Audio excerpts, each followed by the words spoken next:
होगी। रमानंदी ने गहरी सांस लेकर कहा, तो फिर नियाजुल्लाह ऐसा करो कि इसे मेरे पास छोड़ जाओ। मैं चौंक पड़ा। मैंने सनसनीखेज निगाहों से रमानंदी को देखा, लेकिन जुबान से कुछ ना बोला। नियाजुल्लाह साहब ने मेरी तरफ देखा और बोले, क्यों मियाँ, कुछ दिल खटकता है इस बात पर? मैं चंद लम्हात खामोश रहा। फिर मैंने कहा, मैं जिस अजाब से गुजरा हूँ नियाजुल्लाह साहब, आपको तो इसके बारे में सब कुछ मालूम हो चुका है। बेशक मैं अपनी जिंदगी भी चाहता हूँ, और वो सब कुछ भी जिसका इजहार मैं कर चुका हूँ। अगर आप ये समझते हैं कि मेरे ईमान खोकर ही मेरे माँ बाप मुझे मिल सकते हैं, तो मैं आज ही अपने आप को मौत के हवाले करने के लिए तैयार हूँ। और अगर मुझ पर से ये मुसीबत किसी और जरिए से टल सकती है, तो इसके लिए कोशिश कर ली जाए। आप लोगों का एहसानमंद होगा। तो मेरे पास कुछ रोज रहोगे लड़के, तुम्हें मेरे अहकामात पर अमल करना होगा। इस सिलसिले में मैं वाज़ेह तौर पर एक बात कह देना चाहता हूँ, मैंने सख्त लहजे में कहा। रामानंदी ने सवाल किया, क्या? पहली बार जब मुझे हकीमुल्लाह साहब के पास ले जाया गया था, तो उन्होंने भी मुझे अपने पास रुकने के लिए कहा था, और फिर वहीं से मेरी जिंदगी का एक बदनुमा दौर शुरू हो गया। हकीम सादुल्लाह मुझसे इस बारे में तफसीलात मालूम कर रहे थे, और मेरी आंखों के सामने मनूज ज़ुहूर चरण एक मकड़ी की शक्ल में लहरा रहा था, और फिर मेरे ही हाथों हकीम सादुल्लाह कत्ल हो गए।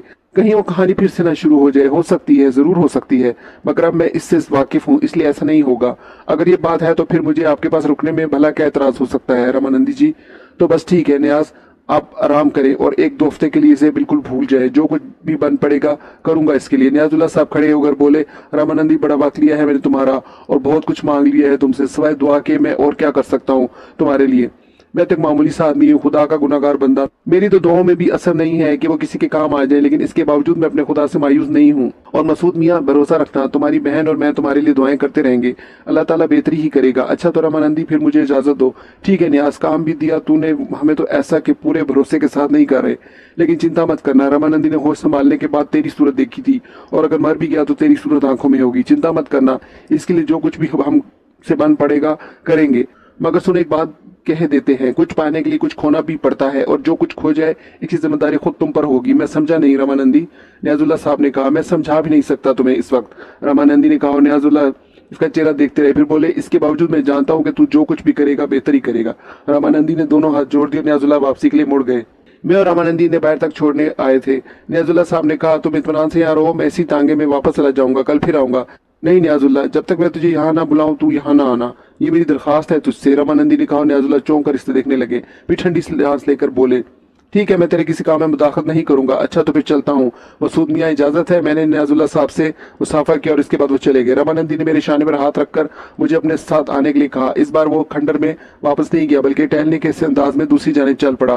कुछ देर खामोश रहने के बाद इसने कहा, मसूद है ना तुम्हारा नाम? हाँ। देखो मसूद, मैं एक बात पूरे खलूस से कहना चाहता हूँ तुमसे। जो वाकयात और हालात मेरे इल्म में आए हैं, इनसे मैंने एक अंदाजा लगाया है। मेरी हैसियत एक हकीम की सी है। मरीज देखता है और इसके मर्ज की तशखीस करता है, और इसके लिए दुआ तजवीज करता है। तुम साहिब ईमान हो, बेशक मानता हूँ, हालांकि मेरे और तुम्हारे धर्म में इख्तलाफ है। मेरा धर्म कुछ और है, तुम्हारा धर्म कुछ और। लेकिन क्या तुम इस बात को तस्लीम करने से इनकार करोगे कि बाज़ औक़ात सेहत के लिए मरीज को कड़वी दवाएं भी देना पड़ती हैं? मुझ पर एतमाद रखना, मेरा तुमसे कोई जाती मुफाद नहीं है। बस मैं तुम्हारी सेहत चाहता हूँ, और जो कुछ करूंगा इसके लिए करूंगा। मैं जानता हूँ आज शनिचर है, तुम्हें इस मंगलवार तक इंतजार करना होगा। मंगल की रात को तुम्हें बहुत सी मुश्किलों से छुटकारा मिल जाएगा। इस दौरान तुम यहाँ रहो, जहाँ मन चाहे घूमो फिरो। कुछ फासले पर बाग है, इसमें फल लगे हुए हैं, खेत भी है, मकई पक रही है, भुट्टे भून कर खा सकते हो। मैं तुम्हें अपने यहाँ की कोई चीज नहीं खिलाऊंगा, ताकि तुम्हें इसे कराहियत ना हो। आप बहुत अजीम इंसान है रामानंदी जी, मैंने मुतासिर होकर कहा। रामानंदी मुस्कुरा दिया। जिंदगी बहुत थोड़ी सी होती है मसूद मियाँ। इंसान अच्छी तरह जानता है कि कुछ भी कर ले, कुछ भी पा ले, मगर इसे मरना होगा। नियाजुल्लाह और मैं एक दूसरे की बाबत करते हैं। हमारी ये मोहब्बत हमेशा बड़ी है। ये एक मिसाली दोस्ती है। और एक बात मैं तुम्हें और बता दूं मियाँ, डरना नहीं। पूरे चरण जो कुछ भी है मेरे हल्के में, वो तुम्हें कोई नुकसान नहीं पहुंचा सकता। हमारे बीच मुआहदे हुए हैं, हम एक दूसरे से नहीं लड़ते, वरना नुकसान दोनों को हो जाता है। हमारे बैर आपस में एक दूसरे के खिलाफ कुछ नहीं करते, और सारा खेल बैरों का होता है। बैर एक तरह से हमारे सिपाही होते हैं, इसलिए तुम एक एक कोस के बीच जहां चाहो घूम फिर सकते हो, तुम्हें कोई नुकसान नहीं होगा। ठीक है रामानंदी जी, इसके अलावा रात को जब भी आराम करो, इसी खंडर में किसी छत के नीचे आकर आराम करना बेहतर है। मंगल को मिलूंगा। अगर कोई ऐसी बात जो मुझसे करना जरूरी हो तो किसी आदमी से कह देना, वो तुम्हें मेरे पास पहुंचा देगा। यहाँ जरूरतमंद आते रहते हैं, इनसे ज्यादा मत घुलना मिलना, और रात को किसी जाप करने वाले के पास मत जाना, वो लोग जो जोहड़ के किनारे बैठे होते हैं। मैं ख्याल रखूंगा। बस अब मैं जाऊं? रामानंदी पूछा। जी, मैंने कहा, और रामानंदी अंदर खंडर में चला गया। मैंने इधर उधर देखा और एक पत्थर पर जा बैठा। दिल दिमाग पर एक सिल सी रखी महसूस हो रही थी। ये जो कुछ हुआ था इसके बारे में कुछ सोचना नहीं चाहता था, लेकिन दिलो दिमाग अपने बस में कहाँ होते हैं, और ये बस है क्या चीज? कुछ ना कुछ आ ही घुसता है दिमाग में, इसका रास्ता कौन रोके। चुनाचा चश्म तस्वुर से नियाजुल्लाह साहब को तांगे में वापस जाते हुए देखा। दिल ने दुआ की कि खुदा खैर करे। रामानंदी तो मजबूत है, मगर नियाजुल्लाह भी भूरिया चंद की कहानी से वाकिफ हो गए हैं, कहीं वो कुत्ता इन्हें नुकसान ना पहुंचाए। मगर क्या कर सकता था, कुछ भी तो नहीं कर सकता था। सारा दिन वहीं गुजार दिया। मुझे भूख लगी और मैं बागों की तलाश में निकल गया। इसके लिए मुझे कुछ ज्यादा दूर नहीं जाना पड़ा। कुछ 100 गज दूर चला ही था कि बाग नजर आ गया। सामने नाशपातियां लगी हुई थी, बस शक्म सेरी की बात थी। चुनाचा इस पर गुजारा कर लिया। रात को रामानंदी की हिदायत के मुताबिक खंडर के कमरे में जा घुसा और जमीन पर लेटकर सो गया। दूसरी रात पे तीसरा दिन रामानंदी एक बार भी नजर नहीं आया था। तीसरा दिन भी तमाम हुआ। अगला दिन मंगल था। इस वक्त शाम के कोई 7 बजे थे। नाशपातियों का डिनर लेकर पलट रहा था और खंडरात के आसपास लोग नजर आ रहे थे। सामने रंगीन कपड़ों में लिपटी एक औरत अपने बच्चे को कांधे से लगाए मेरे आगे आगे जा रही थी। इसने मेरे कदमों की चाप सुनी तो रुक गई, और जब इसके करीब से गुजरा तो इसने मुझे आवाज दी, महाराज सुनिए महाराज। मैं रुक गया। इसे देखा, पिचके हुए गाल, धंसी हुई आंखें, पीला चेहरा, चेहरे पर अजीब सी वीरानी। इसे कंधे से जो बच्चा लगा सो रहा था वो बिल्कुल सूखा हुआ था। मेरी उंगलियों के बराबर इसकी पिंडियां थी। बाकी बदन भी ऐसा ही था। सर बालों से साफ और जिस्म की निस्बत बहुत बड़ा नजर आ रहा था। क्या बात है, मैंने पूछा। इसे मेरी गोद से उतार दो, इसने बच्चे की तरफ इशारा करके कहा। क्यों? उतरता ही नहीं है। मैं इसे लिए लिए थक गई हूँ। कोई और नहीं है तुम्हारे साथ? कोई नहीं है। इसे थोड़ी देर के लिए ले लो, मैं थक गई हूँ। 1 साल हो गया, पूरा 1 साल ये मेरी गोद से नहीं उतरता। मैं चौंक पड़ा। अजीब से अल्फाज थे। वो मुझे देख रही थी। तुम यहाँ क्या कर रही हो? क्या ये बच्चा बीमार है? सूखे की बीमारी है इसे, मगर तुम इसे ले लो ना। वो आगे बढ़कर मेरे पास पहुंच गई। मैं कश्मकश का शिकार था, क्या करूं क्या ना करूं। इस वक्त बच्चे ने माँ के शाने से सर उठाया, पतली गर्दन घुमाई, उसका चेहरा मेरे सामने आ गया। इसने मुझे देखकर एक आंख दबाई और उसके होठों से सीटी की आवाज निकली। सीटी बजाकर वो शरारत से मुस्कुराया, मगर वो चेहरा किसी बच्चे का ना था। वो एक मोमर आदमी का चेहरा था, और वो मोमर आदमी भूरिया चरण के अलावा कोई ना था। भूरिया चरण जिसका बदन एक बीमार मदकूक बच्चे का बदन था। मेरे पूरे बदन पर कपकपी तारी हो गई, रोंगटे खड़े हो गए। इंसान ही था। खौफ तो फितरत का एक हिस्सा होता है। लाख सब कुछ जानता था और काफी हद तक नाकाबिले यकीन मुनाजिर का आदी हो गया था। लेकिन आप खुद तस्वर करें, आबादियों से दूर एक वीरान और सुनसान इलाका जहाँ चारों तरफ होलनाक सन्नाटा फैला हुआ हो। वो खंडर भी यहाँ से खासा दूर, जहाँ कैसे ही सही कम से कम इंसानी शक्ल के लोग नजर आ जाते हैं। सामने ही एक पुरस्कार औरत जिसके अनोखे अल्फाज की बच्चा 1 साल से मेरी गोद से नहीं उतरा, और फिर सूखे केकड़े जैसे हाथ पांव वाला एक बच्चा जिसका सर पूरे चरण का था मुझे देख रहा हो, चेहरे पर खबासत और शैतानी मुस्कुराहट। फिर इसके बाद और इसका अंदाज, दहशत से बुरा हाल ना होता था तो क्या होता। अभी आखिर पूरे चरण किसी न किसी तरह मेरे सामने पहुंच ही गया। रामानंदी का अमल पूरा नहीं हुआ था। सारे दिन गुजर गए थे, बस एक दिन बाकी रह गया था। अगला दिन मंगल था और रामानंदी ने कहा था कि मंगल गुजर जाए तो मैं इन मुसीबतों से आजाद हो जाऊंगा। मैं नहीं जानता था कि रामानंदी क्या करने वाला था, लेकिन इन दिनों तो तिनके का सहारा भी मेरे लिए बड़ी हैसियत रखता था। बुरे चरण ने एक बार फिर सीटी बजाई और औरत से बोला, चल उतार दे मुझे अपनी गोद से। औरत ने इस तरह से झटक कर फेंक दिया जैसे किसी बहुत बड़ी मुसीबत से छुटकारा मिला हो। बुरे चरण जमीन पर गिरकर घुटनों और हाथों के बल इस तरह खड़ा हो गया जैसे छोटे बच्चे जो अपने पैरों से चलना नहीं जानते खड़े हो जाते हैं। लेकिन इसका भयानक चेहरा मुसलसल मुझे मुस्कुराती नजरों से देख रहा था। फिर इसने कहा, कहो मियाँ जी कैसे हो? अरे हमसे बचकर संसार के कौन से कोने खुदरे में भागोगे? अरे जहाँ जाओगे हमें पाओगे। तुमने तो ना बुलाया हमें, मगर देखो हम तुम्हारी कितनी खबर रखते हैं। मेरे वजूद में चिंगारियां सी भर गई। दहशत तो पहले ही दिलो दिमाग में मुंजमद थी। हाथ पांव अलबत्ता चंद लम्हात के लिए साकित हो गए थे, लेकिन अचानक ही मुझे होश आ गया और दूसरे लम्हे मैंने एक लंबी छलांग लगाई और इस तरह दौड़ने लगा कि शायद कोई घोड़ा भी इस वक्त मेरा मुकाबला ना कर सकता था। मैंने पलट कर भी नहीं देखा था, लेकिन मेरे कान अजीब सी सरसराहटें सुन रहे थे और मुझे अंदाजा हो रहा था कि बुरे चरण इसी तरह घुटने और हाथों के बल दौड़ता हुआ मेरे पीछे आ रहा है। हालांकि मैं अपनी इस रफ्तार को नाकाबिल यकीन कह सकता हूँ, लेकिन फिर चंद ही लम्हात गुजरे कि बुरे चरण बच्चे की शक्ल में दौड़ता हुआ मुझसे आगे निकल गया। कुछ दूर जाने के बाद इसने दोनों हाथ पांव जमीन पर फैलाए और फिर मैंने देखा इसके सारे बदन में पांव ही पांव निकल आए। वो मकड़ी की शक्ल इख्तियार करता जा रहा था। इन पैरों पर लंबे लंबे बाल उगाए थे। बस ऊपरी बदन भूरे चरण का था और इस मकड़ी का साइज बिलाशुबा को 2.5 फुट के दायरे में था। भूरे चरण के खूंखार आंखें अब भी मुझे देख रही थी। मैंने खुद को तब्दील किया तो वो फिर मेरे साथ दौड़ने लगा, लेकिन अब वो अपने सारे हाथ पैरों से दौड़ रहा था। मेरे होशोवास गुम थे। समझ में नहीं आ रहा था कि आगे क्या होगा, लेकिन किसी न किसी तरह मैं इन खंडरात तक पहुंच जाना चाहता था। और बिलाखिर कई बार इसे चकमा देकर मैं खंडरात के नजदीक पहुंच गया, जहां मदम मदम रोशनियां नजर आ रही थी। रामानंदी का इलाका आ गया था। वो जोहर जिसके किनारे लोग बैठे जाप करते थे वो करीब आ गया था और दफ्तर ही मैंने जोहर से कुछ फासले पर रामानंदी को खड़े हुए देखा। वो अपने मखसूस अंदाज में साकत खड़ा हुआ था। फिर मैंने पलट कर देखा तो बुरे चरण मकड़ी के रूप में मेरे करीब आता जा रहा था और चंद ही लम्हात के बाद वो बिल्कुल मेरे करीब पहुंच गया। मैं दहशत से चीखता हुआ रामानंदी के बिल्कुल करीब जा खड़ा हुआ था। रामानंदी ने मेरा बाजू पकड़ लिया और बुरे चरण को देखने लगा। बुरे चरण भी आन की आन में हमारे करीब पहुंच गया। इसने मुझसे निगाहें उठाकर रमानंदी को देखा और इसके बाद अचानक सर उठाकर सीधा खड़ा हो गया। अब इसके 2 हाथ और 2 पांव ही थे और वो अपने इस रूप में नजर आ रहा था जिस रूप में इसे मैंने पहली बार देखा था, यानी जोगी के रूप में। रमानंदी खामोश निगाहों से देख रहा था। फिर रमानंदी के होंठों से मदम सी आवाज निकली, अखंड शंखा। भूरे चरण ने कोई जवाब नहीं दिया। इसकी निगाहें अब रमानंदी पर जमी हुई थी। बड़ी बड़ी आंखें सुर्ख होती जा रही थी। फिर एक और मंजर मैंने देखा, इसकी आंखों से सुर्ख धारें बनने लगी। दोनों आंखों से खून जैसे आलशय उबल कर नीचे गिर रही थी और इसके पैर भीगते जा रहे थे।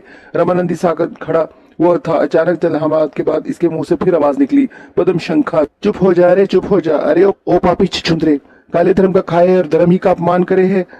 क्यों रे तेरी ये मजाल पदम शंखा? अरे कौन सी बीड़ी है तेरी रे? तीसरी बीड़ी, जवाब दिया। और बातें ऐसे करे जैसे खंडोला बन गया हो। क्यों रे, खंडोला है ना तू? नहीं पदम शंखा, मैं खंडोला कहाँ, दास हूँ तेरा। अरे वाह रे वाह, दास बने हैं और शंखा की बराबरी करे है, शंखा के रास्ते रोके है। अरे तेरे काले धर्म ने तुझे ये नहीं बताया कि हमें इसकी क्या जरूरत है? हमारे रास्ते बंद करना चाहते हैं? अरे तेरे अपने रास्ते नहीं बंद होते थे इससे। अगर तू इसका धर्म खराब कर देता और हम खंडोला बन जाते तो तेरा क्या नुकसान होता? एक खंडोला 100 शंखा की रक्षा करता है और एक शंखा हजारों बेड़ियों की काम आता है। तू अपने बैर नहीं खराब कर रहा था? अरे तीसरी बीड़ी वाले, बोल, जवाब दे। और अरे ओ धर्मदास, तुझसे कह रहा हूं मैं, तू अपना धर्म खराब करने जा रहा था इसके हाथों। जानता है तू ये कल मंगल को क्या करता? इसका ख्याल ये था कि ये शंखा को धोखा दे रहा है, मगर शंखा इससे बहुत बड़ा है। अरे बुला अपने बैरों को, जरा पहले इनका हिसाब किताब कर दें। बुला रे बुला, बुलाता क्यों नहीं है? अरे कहाँ हो तीसरी बेड़ी के बैरो? कहाँ हो बैरो? जरा सामने तो आओ, अपने मालिक का खेल देखो। मुझे अजीब सा महसूस हो रहा था। रमानंदी ने मेरा बाजू छोड़ दिया था और अब इसके बाजू सीधे हो गए थे। दफ्तर ही मैंने कुछ अजीब गरीब शक्लें देखी। इनके कद 2.5 और 3 फुट के थे और चेहरे गैर इंसानी मालूम होते थे। काले स्याह, किसी के कान हाथियों के कान जैसे, किसी की सूंड लटकी हुई, किसी की जुबान बाहर निकली हुई। वो सब के सब उछलते कूदते चले आ रहे थे। अजीब सा मंजर था। तादाद इनकी कोई 10-12 होगी। सारे के सारे सामने आ खड़े हुए और फिर इनके मुंह से आवाज निकली, अखंड शंखा। वो सारे के सारे घुटनों के बल जमीन पर बैठ गए और उन्होंने दोनों हाथ आगे रख लिए। ये मंजर था अजीबो गरीब, दिमाग चटखा देने वाला। आंखें दहशत से फटी की फटी रह गई थी। दिल की धड़कनें बंद हो चुकी थी। जुबान खुश्क थी और अब हर एहसास दिल से फना होता जा रहा था। खौफ की इंतहा ने बदन को पथरा दिया था। कान सुन सकते थे, दिमाग भी काम कर रहा था। किसी हद तक इनकी आवाज में समझ में आ रही थी, लेकिन अज़ा इस तरह साकित हो गए थे कि अगर कोशिश भी करता तो बदन को जुम्बिश ना दे पाता। ये सब क्या जंजाल था? भूरे चरण की आवाज फिर उभरी, इस दूसरे के बैर बने हो जो अपनी ही बीड़ी काटे है, जो अपना ही काला धर्म खराब किए देवे है। अरे तू सुन रहा है बड़े धर्म वाले, क्या करता ये तेरे साथ? जानता है क्या करता? अरे ओ दीनदार, इसके जाल में फंसा था तू। ये गंदा खून जमा कर रहा है, एक गंदा खून जिसके बारे में तू सोच भी नहीं सकता। और फिर कल मंगल को चांद निकले, ये वो खून तुझे पिला देता। तेरे शरीर में, तेरे बदन में ये नापाक खून उतर जाता और तू भी नापाक हो जाता। और इस तरह तू हमारे बड़े गहरे दोस्त पीर फागन के मिजार पर ना जा सकता।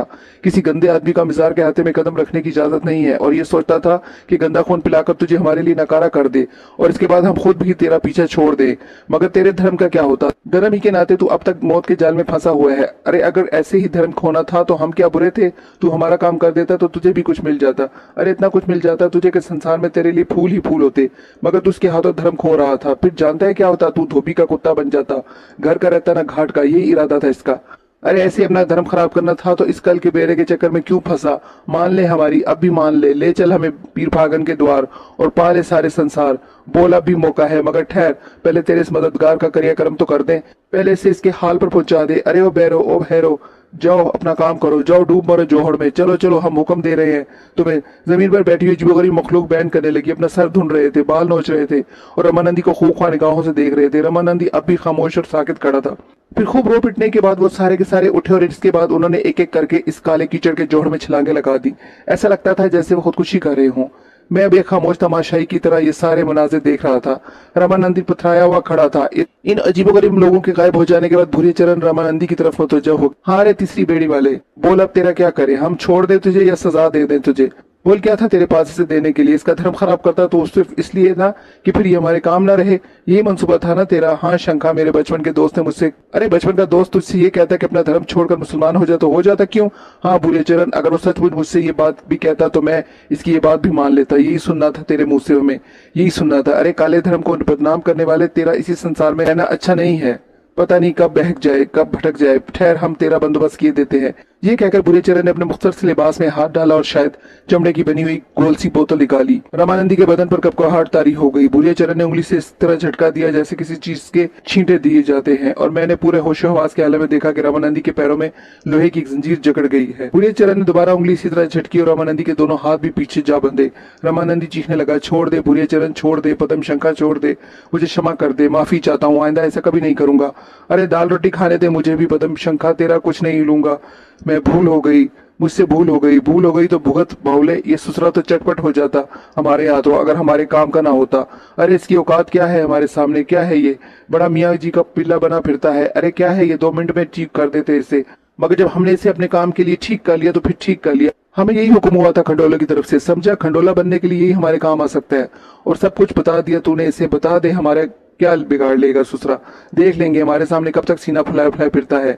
चल तू आजा अपनी जोन में, आजा अपनी जगह, माफ कर दे भूरिया, माफ कर दे। रामानंदी बुरी तरह तड़पने लगा, लेकिन वो अपनी जगह से नहीं हिल पा रहा था, इसके दोनों हाथ पांव जकड़े हुए थे।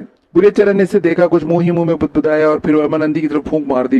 रामानंदी के बदन की कैफियत से ऐसा ही इज़हार हुआ जैसे अचानक ही वो शोलों में गिर गया हो। इसने बेख्तियार चीखना शुरू कर दिया, ऐसी भयानक चीखें थी कि कानों के पर्दे फटे जा रहे थे। रामानंदी दहशत से चीख रहा था और इसका बदन अजीब से अंदाज में रंग बदलता जा रहा था।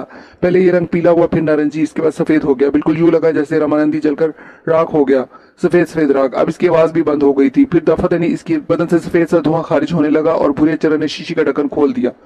धुएं ने बल खाए और पतली लकीर की शक्ल में बोतल के अंदर दाखिल होने लगा। मेरे होशोवास गुम थे, आंखें ये मंजर देख रही थी और मेरे बदन में कोई जुम्बिश नहीं थी। सब कुछ एक अनोखे ख्वाब की मानद था। सारा धुआं सिमटकर बोतल में भर गया तो बुरे चरण ने शीशी में डांट लगाई और इसके बाद पूरी कुवत से शीशी जोड़ में उछाल दी। कोई आवाज नहीं हुई थी। वो जो जोड़ के किनारे बैठे जाप कर रहे थे, न जाने कब उठकर भाग गए थे। गालिबन इन खौफनाक आवाजों ने इनकी जाप से चौंका दिया था और वो सब कुछ छोड़कर भाग निकले थे। कोई यहाँ नहीं था सिवाय बुरे चरण के, जो मेरे सामने खड़ा मुस्कुराती निगाहों से मुझे देख रहा था। देख लिया अपने मददगार का अंजाम, अब बोल तू क्या चाहता है, हाँ बोल, अब क्या कहेगा। मैंने कुछ कहने के लिए होंठ हिलाए, लेकिन आवाज हलक से बाहर नहीं आ सकी थी। मैं फटी फटी निगाहों से बुरे चरण को देखता रहा। रामानंदी का ये अंजाम मेरे लिए बड़ा ही दर्दनाक था। वह जो कोई भी था, काले जादू का माहिर था, गलीज, लेकिन मेरे लिए इंसानियत के तमाम दरवाजे खोल दिए थे। वो जो कुछ भी करना चाहता था मैं नहीं जानता था। बुरे चरण की जुबानी ये सुनकर कि वो मुझे खून पिलाकर बुरे चरण के लिए नाकाबिले कबूल बना देना चाहता है, मुझे कराहत तो हुई और यकीनन मेरा वजूद गंदगी और गलीज शय से नापाक हो जाता तो मैं खुश ना होता। बेशक बुरे चरण की मुसीबत से बच जाता। अपने मान ही के लिए तो ही मैंने अब तक ये मसाइब बर्दाश्त किए थे। मुझे यकीनी तौर पर इसका वो खेल अच्छा ना लगता, लेकिन मैं खलूस दिल से जितना वो जानता था कोशिश कर डाली थी। बुरे चरण की जुबान में समझ रहा था और वो जो कुछ कह रहा था मेरी समझ में आ गया था, लेकिन इसके बावजूद मुझे रामानंदी के संजाम पर अफसोस था।